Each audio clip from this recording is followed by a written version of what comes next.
Alright everybody, let's go! We got the grand final of the North America Qualifier. 30k against 31k.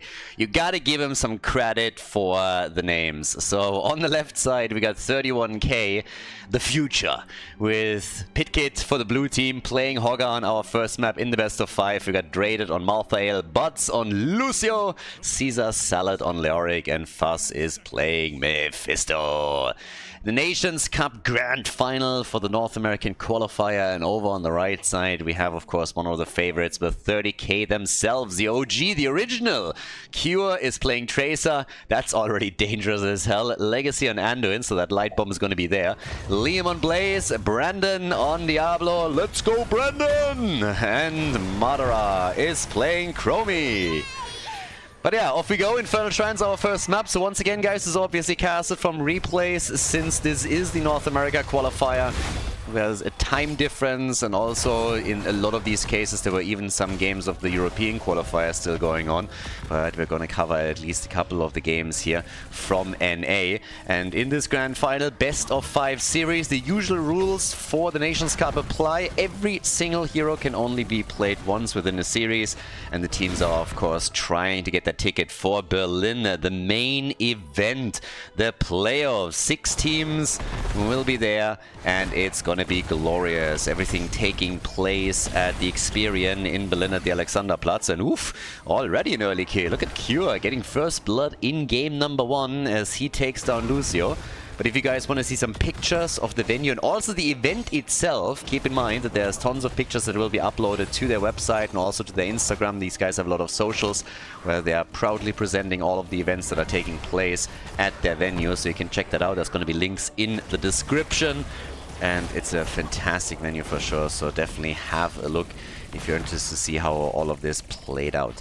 But as we're heading into our first game, let's get a bit of an idea of what's going on there. So the challenger in blue trying to get their first kill. With Mephisto, you have of course a pretty nice damage dealer for shrine fights in particular. But it's that nasty Tracer on the other side. That one is going to be dangerous, especially with Legacy on Anduin. So, yeah, Anduin with a light bomb. Chromie is going to have a lot of space potentially, since everybody is going to focus on Kyo, who is trying to rip them apart. Obviously, one of the key players on the side of 30k.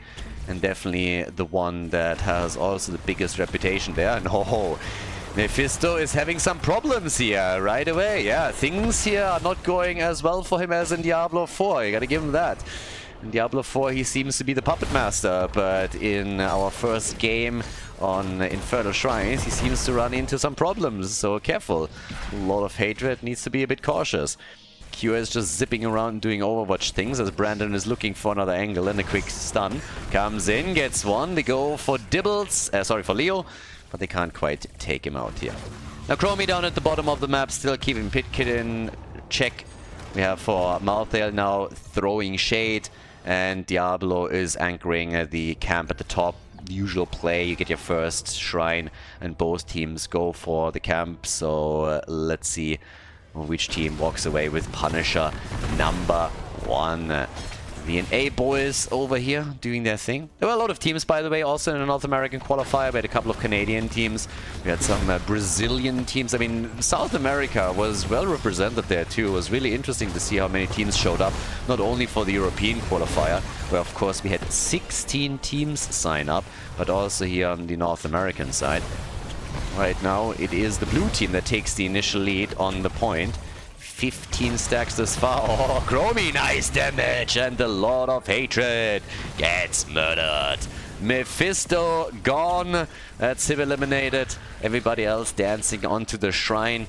And of course 30k now with 2 kills to 0, looking very, very good here in the early stages of game number 1. They got the double kill. They are already in a position where they're taking over on the shrine. And it is a bit questionable whether or not 31k is going to be able to contest this again. Mephisto is on his way back to the top, but 30k is pulling way ahead here. The engage has to happen, and the blue team is now starting to poke into the shrine again, trying to slowly dissuade save them from gathering more of these minion stacks. But we're already at 31. Leo is dead now too.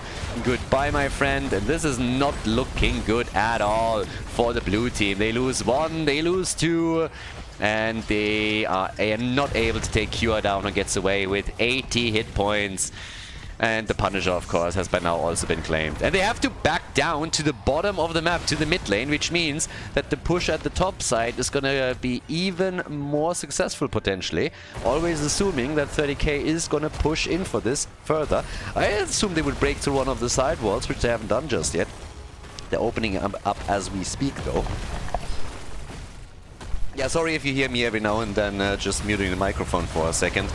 I got sick a couple of days ago, and part of it was that I have a bit of a cough going on still.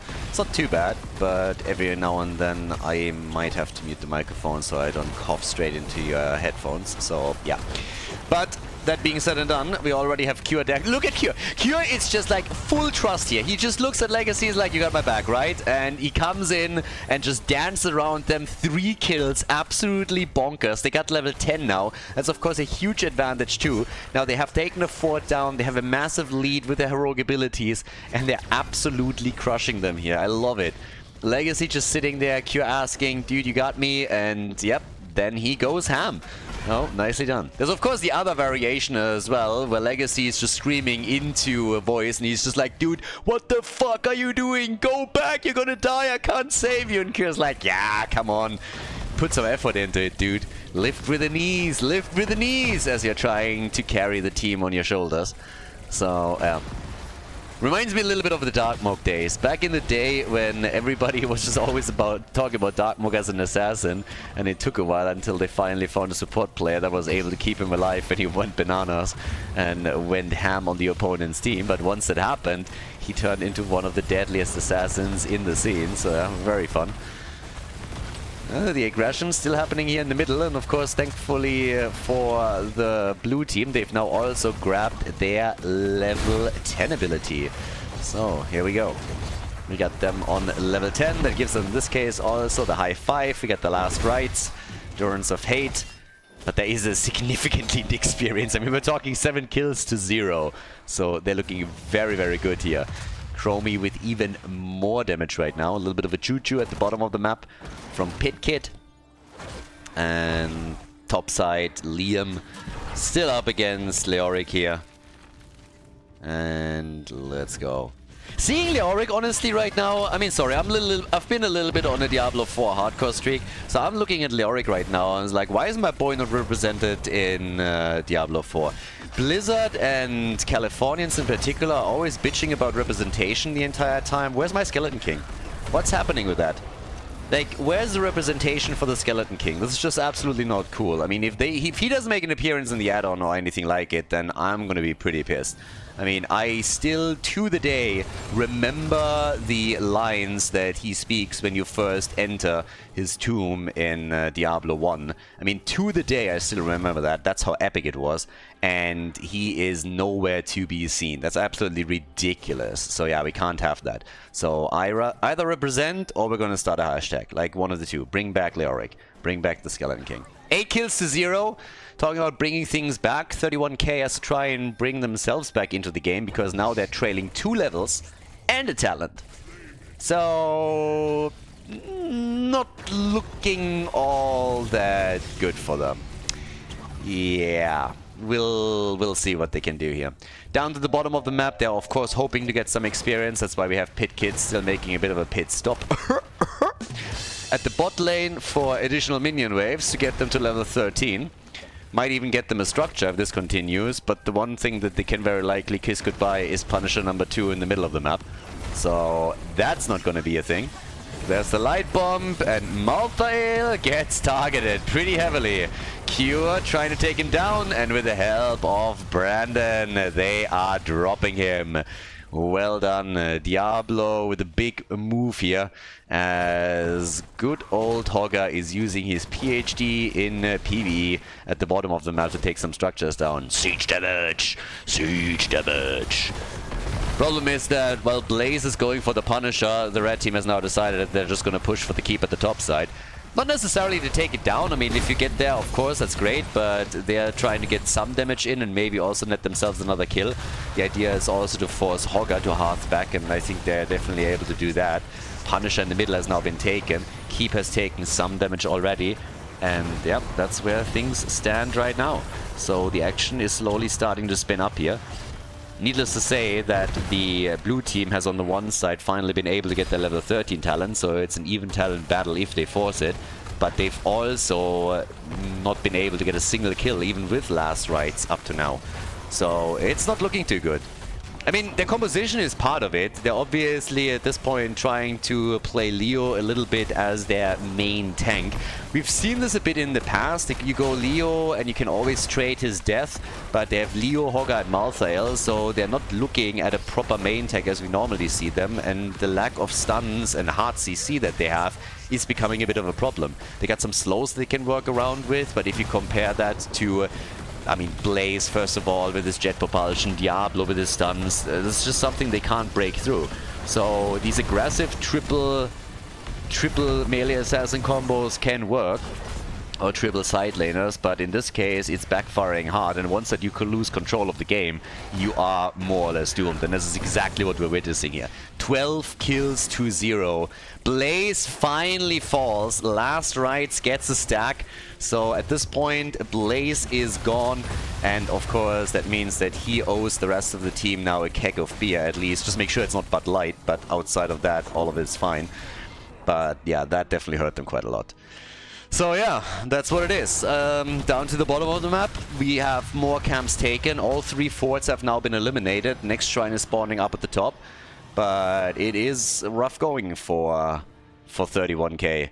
So the first game, I mean, again, they start with a bit of an aggressive tactic. They have a bit of a different plan. They want to come in swinging and it doesn't work out for them. Sometimes you misfire. They took a shot and it didn't quite work out, at least not until now. Question, of course, is can they maybe stabilize? If they make it to level 20 and can play on an eye level without having lost too many of their keeps, they might have an opportunity in the late game to turn this. But as it stands, things don't really look all that great. 30k is playing this extremely well. They know, of course, how to exploit advantages like this. It's a very dangerous team. They already proved that at the last offline event in Miami. They were incredibly strong, even when they were far behind in the series. And right now, look at this. This is just great coordination. These guys have been playing together for quite a long time, at least the core of the team. And they're exploiting this ruthlessly, taking another kill. This time it's Lucio who falls. The top keep is gone. They're looking fantastic. Then again, we have them not pushing for the main structure just yet, so the core has not been attacked. Instead, they're just trying to steal the opponent's camps away as best as they can. And Leo is, of course, giving some experience over to 31k, allowing them to at least pick up level 16, but the aggression is still there. And that is the end of Mephisto. So Mephisto is once again gone. And we're currently looking at only 20,000 damage for him, where Tracer alone is at 50k, so she is more than doubling his numbers.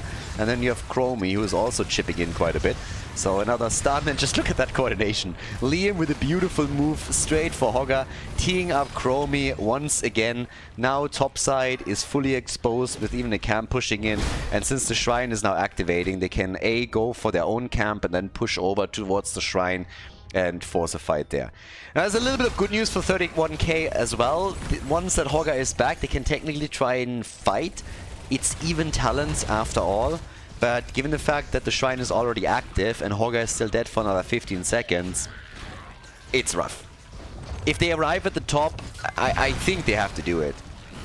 I mean, we're 13 minutes in, so it's not gonna be the strongest Punisher in the world.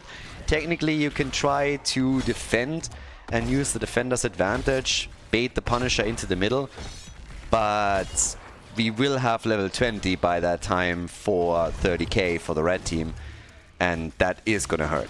So, bit doubtful if they can really turn this around here, the way that they're doing it. Maybe it would have been easier to just throw a Hail Mary at some point. Getting a good flank would be one approach, but look how careful everybody on the red team is currently playing this. They know fully well what the options are for their opponents, and they don't want to give them an opening into this game. So yeah, vision is going to be everything here.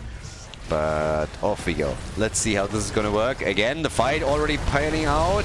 Pit Kid in trouble. Hogger is low, and he's not the only one. Everybody is suffering here. Bunker very well placed and nicely executed. In comes Cure, gets a stun. They take Hogger down. Now it's gonna be the end of Mephisto. Has no chance, gets murdered by Chromie. And that's going to seal the deal, with the Punisher making his play for the core and the rest of the team moving in, the level 20 being available. There's absolutely no doubt who's going to lock in the W in game number 1. The favorite, 30k, they're looking fantastic here. The draft has not worked out whatsoever for their opponents, the blue team. They're suffering a big L on map number 1. Infernal Shrines goes to 30k. The favorite here in the grand final of the North America qualifier is taking the first victory. GG, well played. Before we head into game number 2, make sure that you subscribe to the channel if you haven't done it yet, so you don't miss out on any future content here on Khaldor TV. Tomb of the Spider Queen, map number 2, 30k is in the lead. Again, reminder, the 10 heroes that were played on the first map are not available anymore. And the 2 American teams here are, of course, fighting to represent the USA at the Nations Cup in Berlin. Over on the left side, we got 31k with Pitkit on ETC. This time they're playing a real tank. We have a Fuzz on Junkrat, Caesar Salad on Rexa, Draded on Tychus, and Butts is playing Rhaegar. On the right side of the map, 30k with Cure on Maiev. We got Legacy on Brightwing, Brandon on Anubarak, Liam is playing Dehaka, and Madara is playing Gul'dan. Okay, Beetle build and party time. Tomb of the Spider Queen. Map number 2. We got a Fellflame build for Madara Uchiha.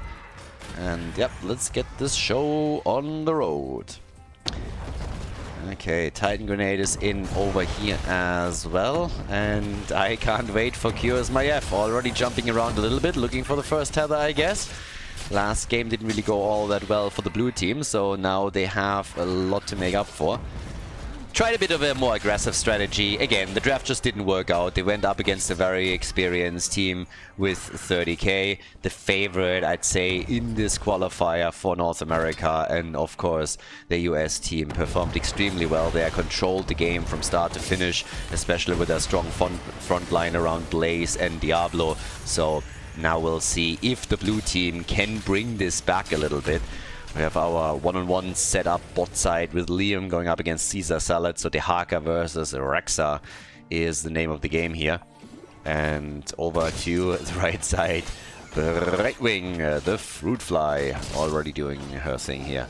Together with Gul'dan, who apparently was trying to help out a little bit. It's some work. So it seems like going to time this camp a little bit. Talking about timing camps. Look who's visiting. Dehaka at the bottom of the map says hello as ETC is there for just a second as well. Cure needs some assistance. Brightwing comes in. But I think Brightwing misclicked. Did Brightwing just go straight for Gul'dan here? Did that happen? Not 100% certain if that was intended. Looked like it was a slight misclick as the two of them overlapped. Maybe I'm wrong. We have on level 1 now also the Prog Rock for ETC. So he's trying to get some extra healing out there as well. And again, Brightwing going in as they're coming in with a tether. Pitkit at the front. Immediately pushed back. Oh, good damage from Madara with his Gul'dan as well. So yes, nicely done. Level 4 talents are kicking in. That gives us the magic spit again. Disgusting. The bed of barbs. And Rexa gets wrecked at the bot lane. Going for the Siege Giants and then getting tripled here by the rest of the team. Cure is saying hello there too. He got the Siege Giants, so good news for him. He gets the camp but then loses his life. First blood again for 30k. Blue team is trying to see if they can maybe find a kill as well, but it's also about turn-ins already. I mean, we have 25 gems pretty much for both of the teams, a little bit more for the red team. But they want to turn in as quickly as possible. Madara gets a free jump into his base, sponsored by Junkrat Air. Can't really make anything with that happen. Oh boy, and talking about Junkrat, lick and kill. Damn, he's gone. Do you see this, by the way? Apparently there was like a plane, was it Delta Airlines? I really don't know, but there was a plane in the US that apparently landed without the front wheels. So as far as I know, they couldn't get the front wheels out, so they had to land the plane without it. So a bit of a controlled crash landing, and holy shit, they actually pulled it off. So I only saw a headline that the plane is safely on the ground, but damn, imagine being on that one. I know people that already get a half a panic attack if there's just a bit of a bumpy ride, if there's like, I don't know, a thunderstorm or something and the plane is a little bit jumpy, but imagine being on this one. It's just absolutely crazy. I was just like, whew. If you're on that plane, you're buying a lottery ticket the next day, for sure. So yeah, I saw that and I was like, damn, not bad. Imagine being the pilot for just a second. So yeah, crazy stuff. But yeah. How did we end up here? Oh yeah, Junkrat Tours, exactly. The best way of transportation, or one of the best ways of transportation in the Nexus, outside of Stitch's Hooks and Stitch's Gorge with portals from Medivh. So yeah. Brandon already waiting over here. Let's get the party started. It's Webweaver time. We are gonna get some spiders. Okay.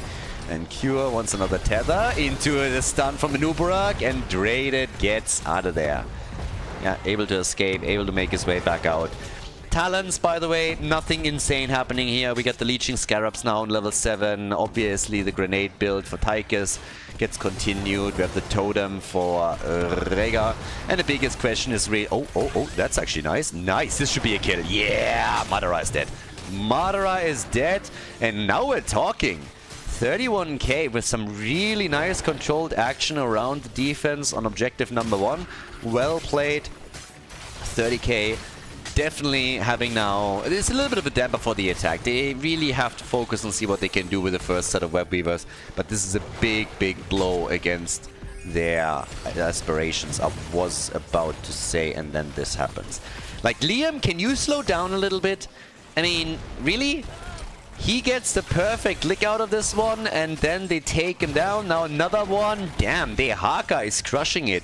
What started with Gul'dan being lost and them having a really rough time getting any kind of value out of objective number 1 quickly turns into a double kill for them. They might not have been able to take a lot of structures out besides walls, but they got a double kill.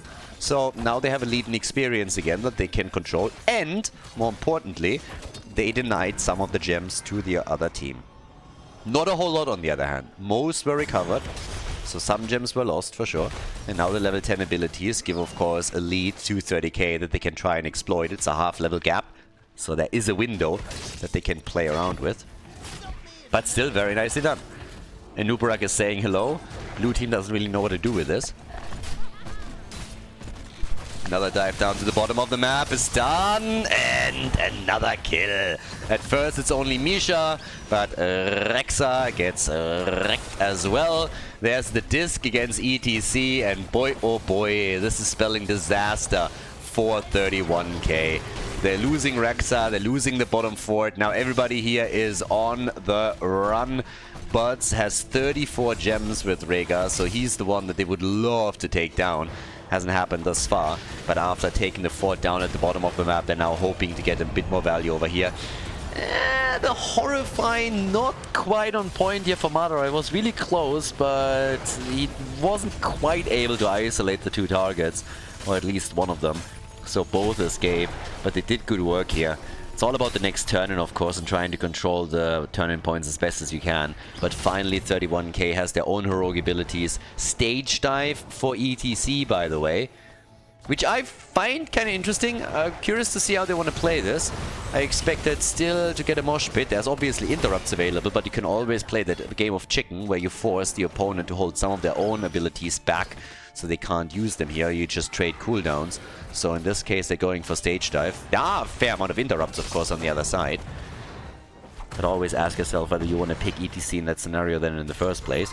Bigger question is the holding the cooldown on Mosh Pit and threatening it worth more to them than having actual Stage Dive, yes or no? If they need that to at any point control the bot lane, then maybe against the Haka, the Global on the other side, you might be forced to do that.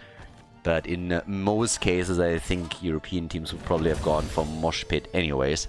Or not drafted ETC in the first place. I mean, that's of course a very different question there.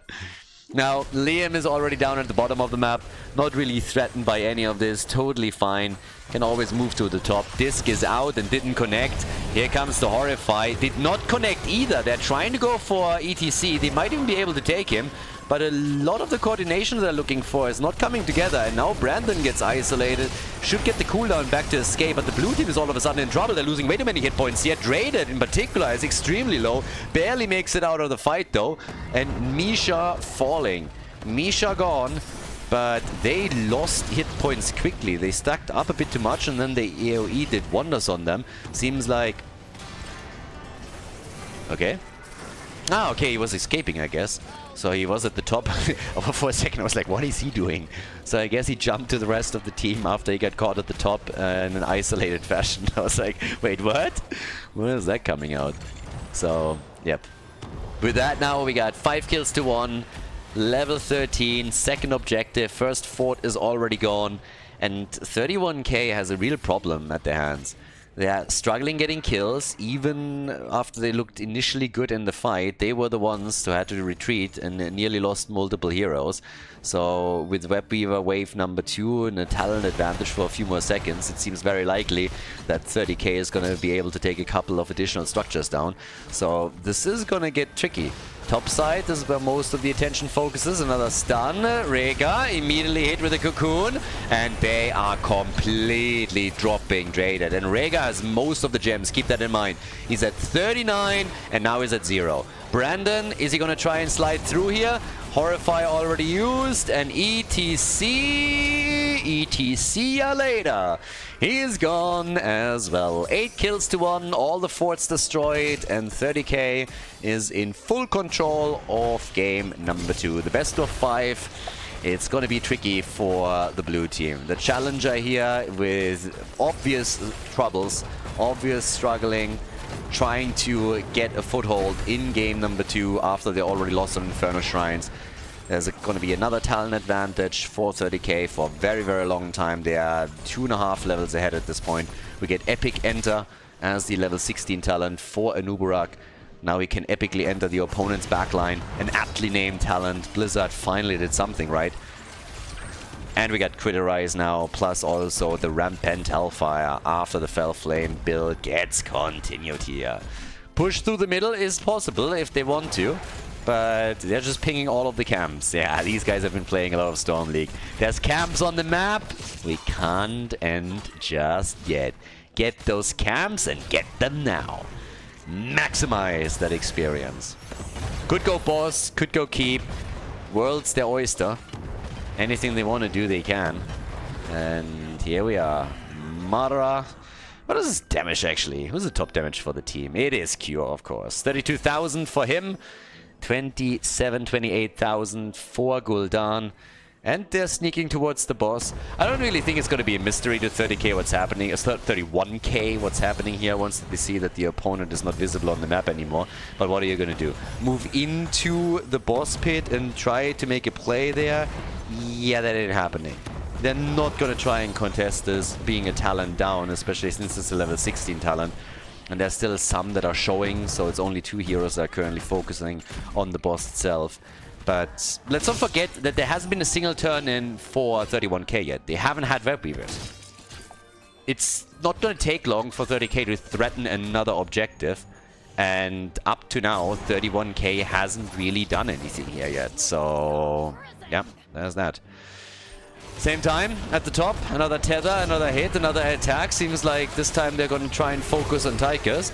As I say that, the focus shifts to Buds and drops Rhaegar down to 50% of his hit points. Obviously, the boss is now moving in, and with Tychus dropping Odin, things are starting to get interesting here. That keep is going to fall. The question is, can they get more? Nice kill at the bottom of the map against Tehaka. So now ETC and Rexa were able to get a kill.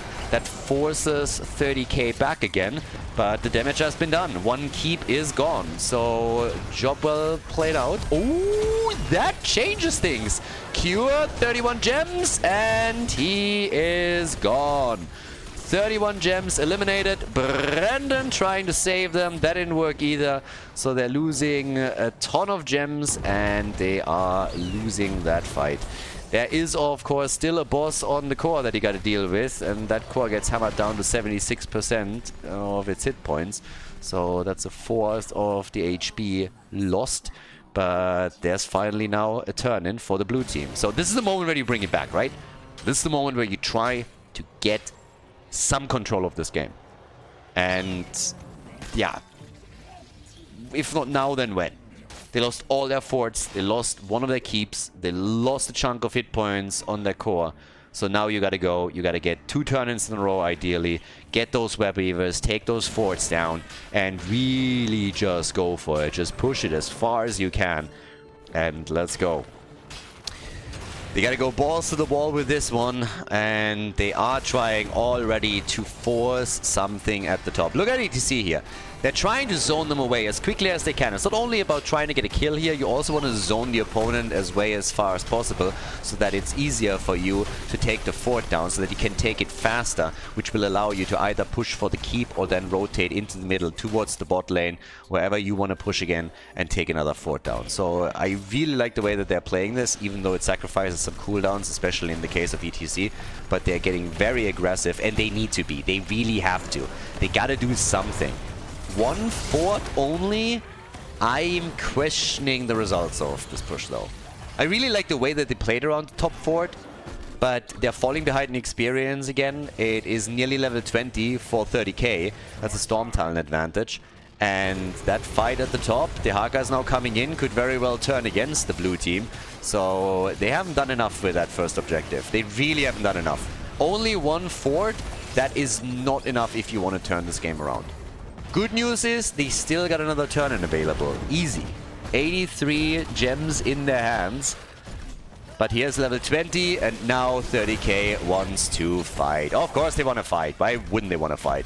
Let's go, let's get it done. Anubarak with a quick rewind used and dashes back out. But the chase is on. ETC is sliding away. Isolation misses. Liam just a second too late.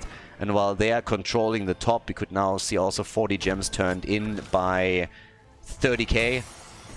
Haven't done that yet, but they're trying to steal the camp away. Now again, keep in mind, they have level 20, so their whole goal here is to try and exploit the advantage that they have. Build on it. Do something with it. Push the middle, push the bottom. Turn in. Boss is not up on the map, so they can't get that, but you got to do something, right? They're trying to use the camp that they just took and take another keep down, and that would really help them to gain even more control over the game. 8 kills to 4. Here comes the attack. Hua gets saved by the Horrify from Madara. Traded, stunned out. Liam saying hello, looking of course for a tongue connect that he hasn't found so far. 50,000 damage for Gul'dan. Boys doing some work. The Haka slide. Nicely done by ETC. Good follow-up, but is it good enough? In come the stuns. Good Ancestral from Buds, but ETC is gone. And this could well be the beginning of the end. All of a sudden, it's Tychus who's in trouble. Buds becomes the next target. He falls. So does Cure. But of course, with the keep now gone, the core is wide open. Catapults are already pushing in. We're now 16, 17 minutes into the game, and they want to end it. 4 versus 3 on the core. Catapult is firing away. The Haka gone on the other hand. I think they went a little bit too deep on this one. I'm not quite sure what the call here was, but now level 20 is available for 31k and team. Oh, funds! And yeah, that's him eliminated. Look at Caesar Salad, by the way. He's hoarding gems. He's sitting at 80 gems now as the core is... Oh, Misha! As the core is losing hit points, the shield is gone, and now with the help of Gul'dan, they're absolutely crushing that bad boy. Damn, son, he is working it. Rexa... Again, the worst act in the universe is feigning his death again. The Horrify, not properly timed here. The core is at 42%, but they might not be able to end the game here. The core is insanely low. In comes ETC. Legacy. Can he escape? Brightwing is gonna get wrecked. The Fruit Fly eliminated, Trashwing is gone, and Brendan! Let's go, Brendan! he is able to dash out of that fight. What had he? 3 hit points? Make it 4? I don't know, but pretty respectable that he was able to escape here. So now we're 17, 18 minutes into the game. 31k, they have an opportunity. I guess what they're going to try here is pretty easy. They're going to try to go for the boss, they're going to try and take it, and then end the game. It's the only chance they have, honestly. It's the only chance they have. And Cure is looking to make it easy for them. Eats the grenade like a champ. Completely unnecessary. That was a pretty dumb play by Cure. Don't get me wrong. I love the man. He's an insane player. But he is also not infallible. So that was a pretty dumb play. There was no reason to really do that right there. And he gets caught, he gets killed, he thought he could get away, and well, that is of course bad news now, because the only play for 31k to win this game is to take the boss and end it. The only thing they can do. I don't think there is another way for them to take this game. Not with 42% on their core and not a single fort destroyed. I don't think they're gonna play for the long run here. And apparently I'm wrong. They are not going to the top. They are not pushing. Maybe now they're going? Yeah, alright. Now they're trying to go for the boss. But they already gave them a little bit of a head start on the defense here. But I really think their only chance is to go for it. And yes, this is what they're doing. Okay, so they're doing it maybe a little bit later than I expected. But they agree. They go for the same play. Hure's back in time. At least to come now for the main part of the defense. But of course that keep is gonna fall. The boss is already at 50%. They timed it nicely with their web weavers, so now they get web weavers and the boss. This is pretty much the only punch they have. It's the only play that is still available to them, and it's all about 30k defending. This went from they have this game for sure to maybe they're losing it, but Rexa is gone, Pitkit is gone, the core is falling, but the defense is still possible here. Core's in trouble, nice stun, good follow-up stun, 50%, it's close! Tigers, Rega and Junkrat, they're all dead. The boss gets drained, so do the web weavers with 32% on their core. 30k defense, and now crosses the map. A 5-man team wipe. And now the opportunity to lock in that 2-0 lead in the best of 5. Again, they themselves overstayed their welcome earlier. They got the core of the blue team down to 42%, but they weren't able to decide the game. And then 31k did the only thing they could. They took the boss, they took the web weavers, they tried to end it, but they weren't strong enough. But it was the only play that they had. The call was the right one. Execution, you can always bigger and argue about that, but still, at the end of the day, it is the red team with a victory on Tomb of the Spider Queen and a 2-0 lead in the best of 5.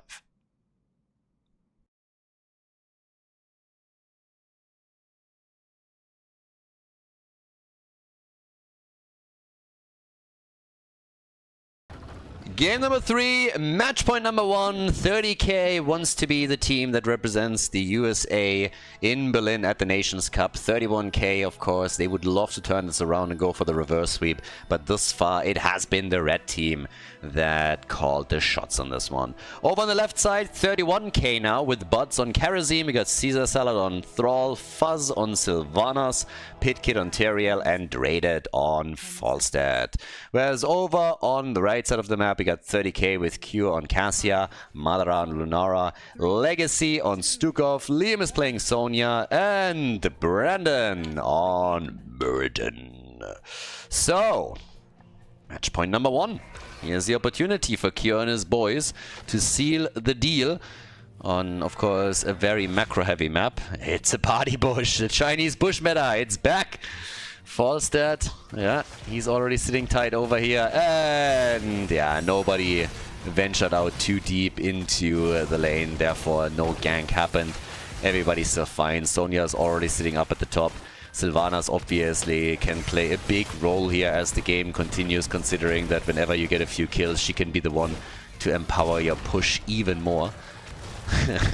But only Fuzz is alive, and he got already caught a bit here. Teriel is apparently going for Nyx build, so the more aggressive build with the Arden Restoration as the level 1 talent. Finds himself, of course, in the main tank position right now. But we'll see on level 4 and level 7 how he adjusts there. And Cure dies! Look at that! First time! 31k gets in game number 3, first blood, and show Cure how it's done. Yeah, well played. immediately take the opportunity to steal the Siege Giants. Now, of course, there's a camp that is now taken by 30k too at the top right. They're trying to delay this and slow this down a little bit. Gotta be very careful that Lunara doesn't get caught here, though. So, yeah, Madara has to now take those Siege Giants down. But I really like what 31k just did. So, they get a kill, and they right away dash into the opponent's Siege Giant camp and steal it away.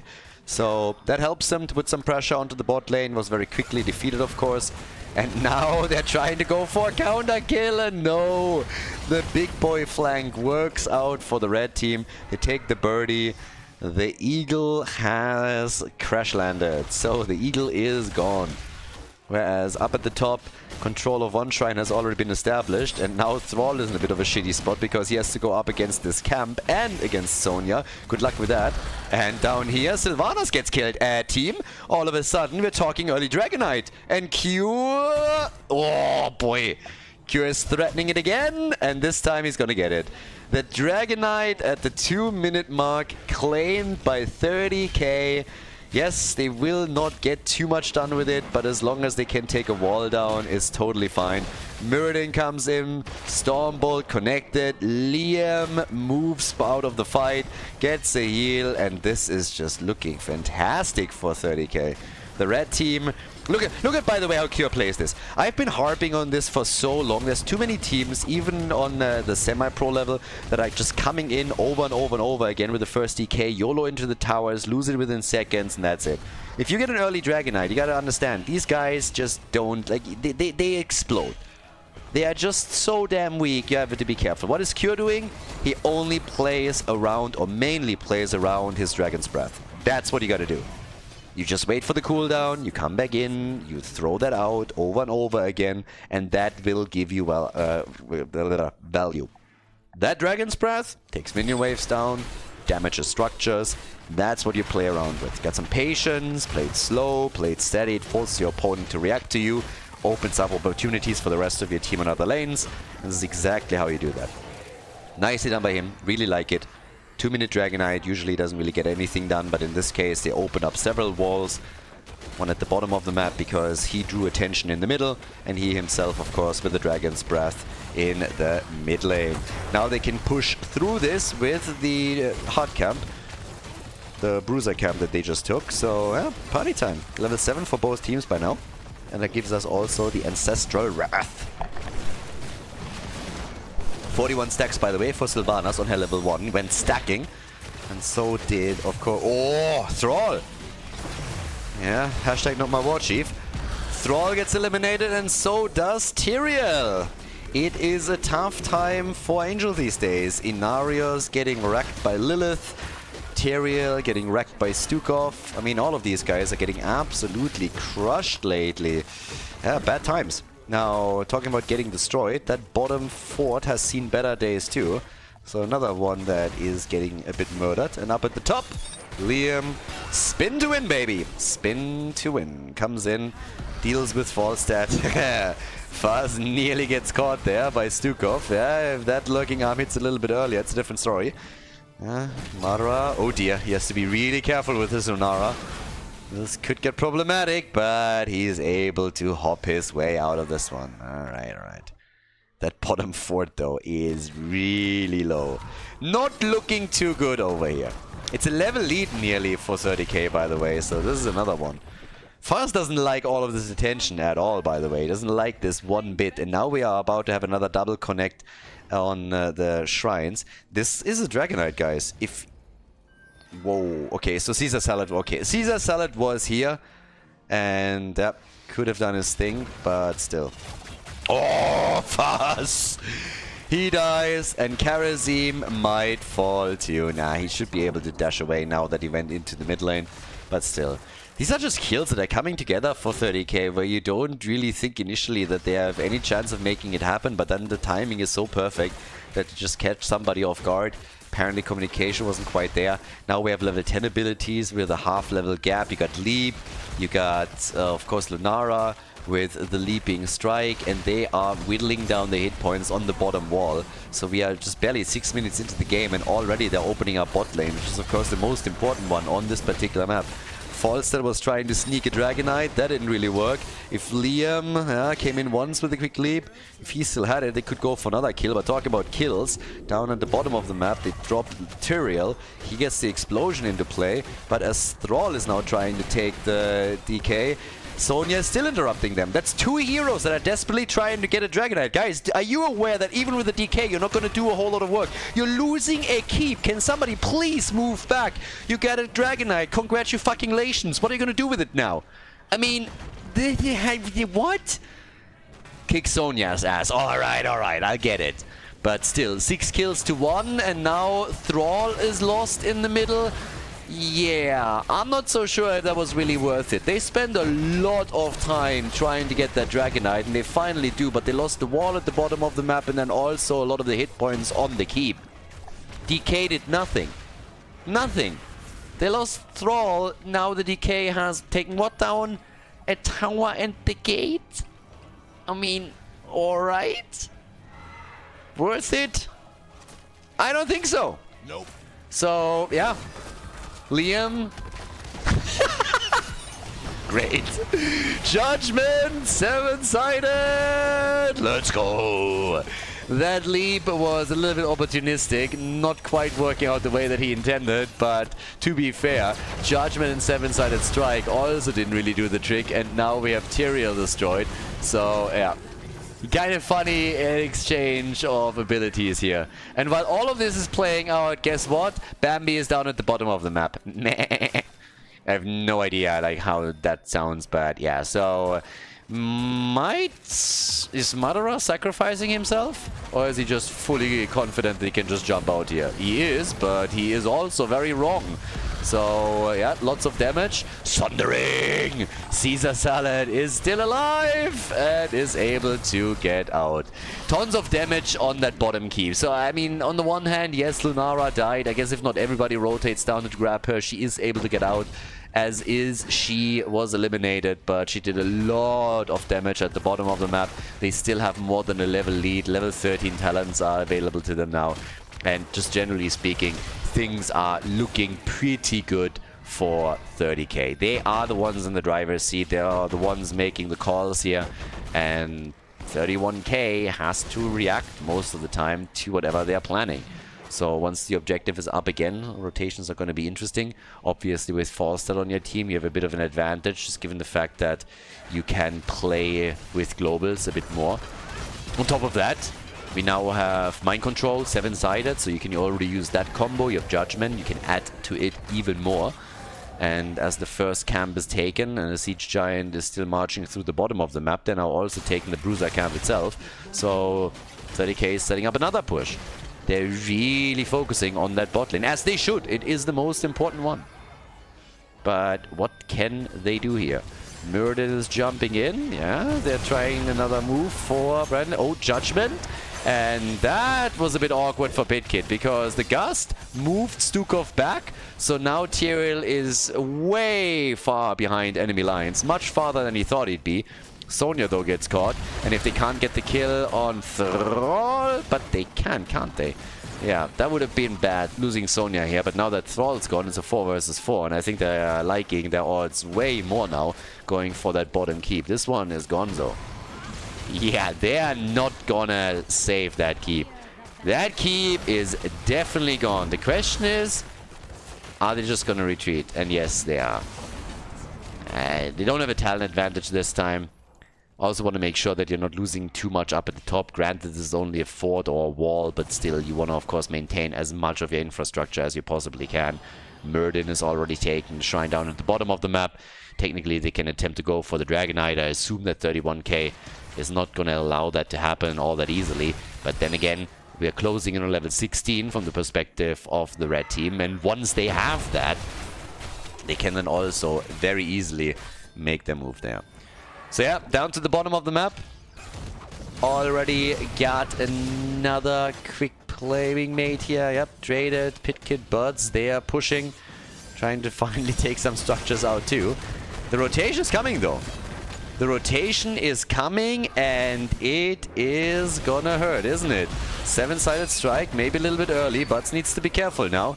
And yep, Thrall isn't here yet. There's the mind control, there's Judgment, but they're not going for the same target. Stukov is dead though, but it seems like Karazim is gonna get dropped too, so that's both of the supports eliminated.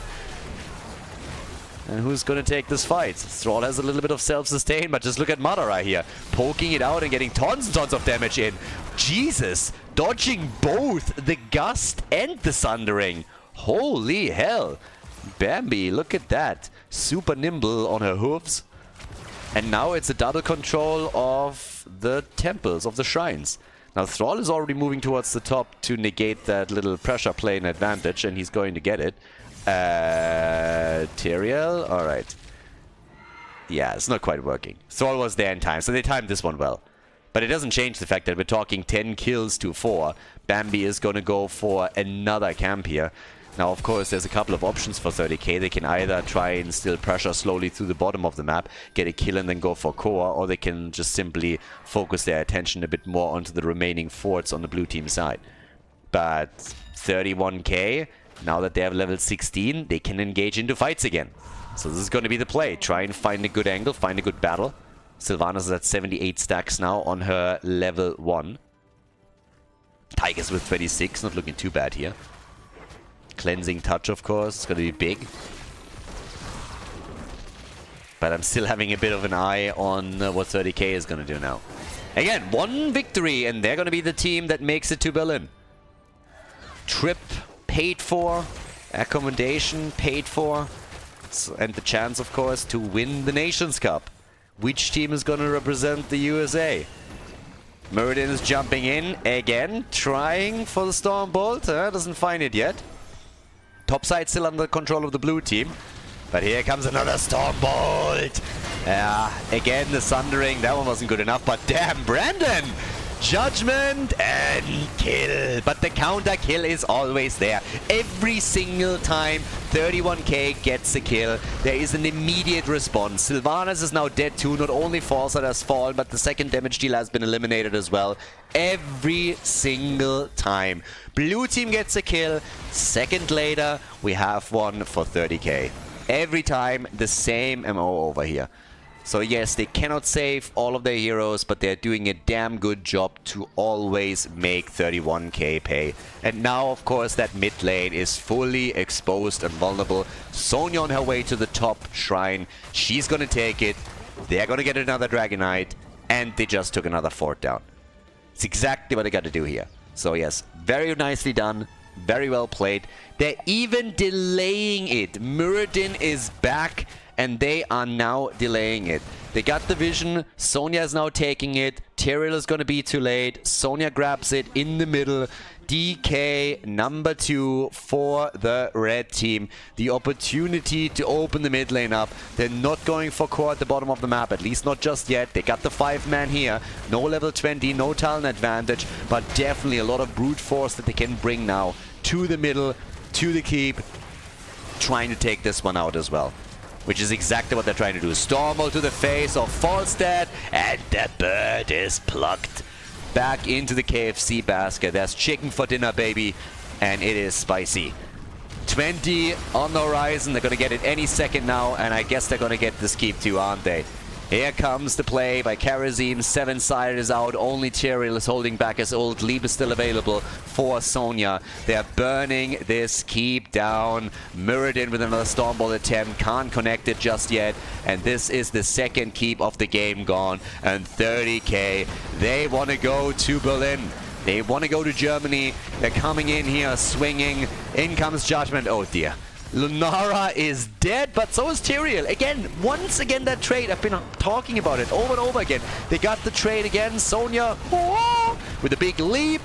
They're going for Buds. He's eliminated. And boy, oh boy, is the blue team in trouble now. They are running. Everybody's trying to escape, trying to get out of there. The fight is on. The Stormbolt hits. Cassia is gone. The core is losing hit points. Catapults are doing what they can. Muradin is jumping in. Most of the damage dealers are eliminated. They see Falstad. They kill Falstad. Falstad is gone, and so are the hit points on the core. this is a lights out, a 3-0 victory in the grand final for 30K, as they are the team to represent the United States at the Nations Cup grand final in Berlin. GG and well played.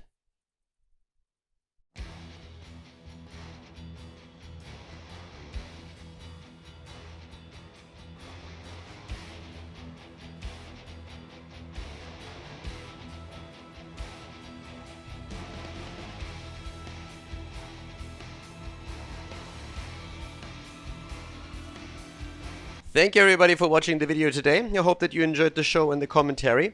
And keep in mind that the spoiler protection that is going to run for the rest of the video is made possible by all the support on patreon.com. So guys, if you want to support my work, if you want to help me start new projects and keep the spoiler protection in place, please consider heading over to patreon.com/Khaldor. There's also a link in the YouTube description, and check that out. Thanks in advance, and see you guys next time with more esports coverage here on Khaldor TV. Have a great day.